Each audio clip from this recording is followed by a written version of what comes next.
అన్ని చోట్ల శివుడే ఉన్నాడనే జ్ఞానం మనకుంటే అన్ని చోట్ల నుంచి శివుడు రక్షిస్తాడు. నేను తెలుగులోనే చెప్పాను, మరొక్కసారి చెప్తాను. ఇవి సూత్రంలా గుర్తుపెట్టుకోవాలి. అన్ని చోట్ల శివుడే ఉన్నాడని జ్ఞానం ఉంటే అన్ని చోట్ల నుంచి శివుడు రక్షిస్తాడు, అందులో సందేహం లేదు. కనుక మనకు ఉండవలసిన ఇప్పుడు లక్షణం ఏంటి?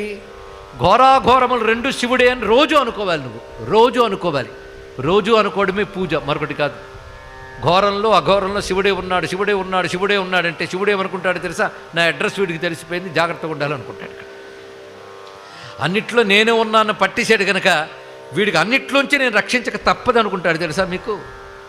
అలా అనుకున్నాడు కనుక ప్రహ్లాదుణ్ణి నిప్పులో తోసేసినా లేచొచ్చేసాడు, నీటిలో పడేసినా తేలి వచ్చేసాడు. ఎందుకంటే అన్ని చోట్ల భగవంతుడు ఉన్నాడు అనుకున్నాడు. ఏమంటే మీరు శివకథ చెప్తూ విష్ణువులో గెలిపారు అనుకోవద్దు, రెండూ ఒకటే. ఇది చెప్తున్నది తత్వం, ఇప్పుడు చెప్తున్నది జ్ఞానం.